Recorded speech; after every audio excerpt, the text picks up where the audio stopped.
കണ്ണൂരിൽ മഴയിൽ രക്ഷാപ്രവർത്തനത്തിനിടെ ജീവൻ നഷ്ടമായ തിരുവനന്തപുരം സ്വദേശി രാജേഷിന്റെ മൃതദേഹം അല്പസമയത്തിനകം നാട്ടിലേക്ക് എത്തിക്കും. കല്ലിയൂർ സ്വദേശിയാണ് രാജേഷ്. അരുൺ മോഹൻ കൂടുതൽ വിവരം നൽകും. അരുൺ, ചെറുപുഴയിലെ തുരുത്തിൽ ഒറ്റപ്പെട്ട് കിടന്ന ബെന്നി എന്ന ആളെ രക്ഷിക്കാൻ വേണ്ടിയാണ് രാജേഷ് ആ ജാക്കറ്റ് ഊരി നൽകുന്നത്. മാത്രമല്ല, ഈ രാജേഷിന്റെ വിയോഗം അത് അവിശ്വസനീയമാണ്. കാരണം നീന്തൽ നല്ലപോലെ വശമുള്ള ആളാണ്, സാഹസികത ഇഷ്ടപ്പെടുന്ന ആളാണ്, കൂടുതൽ കായിക ഇനങ്ങളുമായി ബന്ധപ്പെട്ട് നിൽക്കുന്ന ഒരു പരിശീലകനാണ്.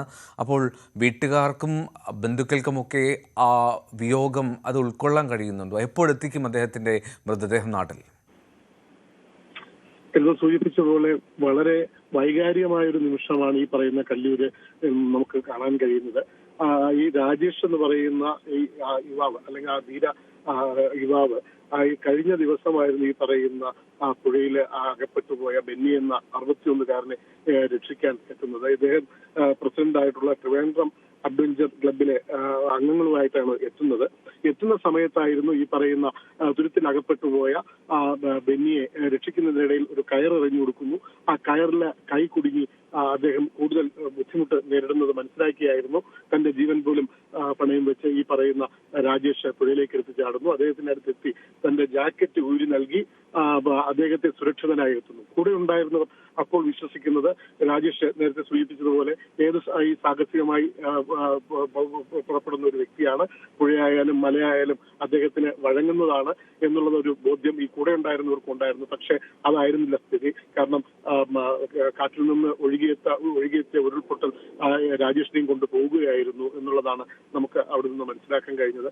തുടർന്ന് കർണാടക വനം വകുപ്പ്, കാരണം വനത്തിൽ നിന്ന് എത്തിയതാണ്, കർണാടക വനവകുപ്പിന്റെ സഹായത്തോടുകൂടി വ്യാപകമായ ഒരു തിരച്ചിൽ നടത്തുകയായിരുന്നു. പക്ഷെ വളരെ പ്രതീക്ഷയിലായിരുന്നു കുടുംബവും നാട്ടുകാരും അവിടെ ഉണ്ടായിരുന്നവർ. ബെന്നിയുടെ നാട്ടുകാർ ഉൾപ്പെടെയുള്ളവരും വളരെ പ്രതീക്ഷയോടെ കാത്തിരുന്നു, നിറകണ്ണുകളോടെ വരുമെന്നുള്ള പ്രതീക്ഷയുടെ. ഒപ്പം ഈ പറയുന്ന കൂടെ ഉണ്ടായിരുന്നവർക്കും ഒരു പ്രതീക്ഷ ഉണ്ടായിരുന്നു. കാരണം രാജേഷ് എത്തും, കാരണം അത്ര ഈ പറയുന്ന പുഴയിലേക്ക് കടന്നു വരാനുള്ള ഒരു വൈഭവം രാജേഷിനുണ്ടെന്നുള്ള വിശ്വാസം ഉണ്ടായിരുന്നു. എന്തായാലും തന്റെ ജീവൻ പോലും പണയം വെച്ചുകൊണ്ട് ബെന്നിയെ രക്ഷപ്പെടുത്തുകയെങ്കിലും നമ്മുടെ രാജേഷിന് ജീവൻ നഷ്ടപ്പെടുന്ന ഒരു സാഹചര്യമാണ് ഉണ്ടായത്. ഇപ്പോൾ രാജേഷിന്റെ മൃതദേഹം കൊണ്ടുവന്നുകൊണ്ടിരിക്കുകയാണ്.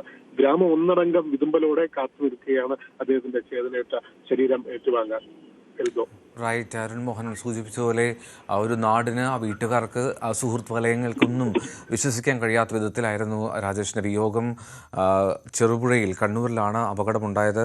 രക്ഷാപ്രവർത്തന ദൗത്യത്തിലായിരുന്നു. ആ രക്ഷാപ്രവർത്തനത്തിനിടെയാണ് സ്വന്തം ജാക്കറ്റ് ഊരി നൽകി കയറ് തുഴക്കിലൂടെ പോകുമ്പോൾ കയറിൽ പിടിച്ച് നീങ്ങുന്നതിനിടെയാണ് ഏറ്റവും പിന്നിലായി പോയ രാജേഷ് പെട്ടെന്ന് ഒഴുക്കിൽപ്പെടുന്നതും കാണാതാവുന്നതും. പക്ഷേ അദ്ദേഹം തിരികെ എത്തുമെന്നുള്ളൊരു പ്രതീക്ഷ ഉണ്ടായിരുന്നു അദ്ദേഹത്തിനൊപ്പം ഉണ്ടായിരുന്നവർക്ക്, വീട്ടുകാർക്കൊക്കെ. കാരണം അത്രമാത്രം സാഹസികതകൾ നടത്തിയിട്ടുള്ള കായിക പരിശീലകനാണ്, സാഹസികതകൾ ഇഷ്ടപ്പെടുന്നയാളാണ്. അപ്പോൾ അദ്ദേഹത്തിന് അത് തരണം ചെയ്യാൻ കഴിയുമെന്നുള്ള പ്രതീക്ഷയുണ്ടായിരുന്നു. പക്ഷേ അതില്ലാതായിപ്പോയി.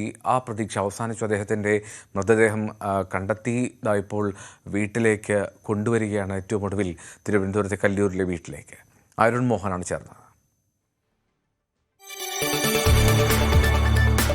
കൂടുതൽ വാർത്തകൾക്ക് news 18 Keralam YouTube channel subscribe ചെയ്യുക.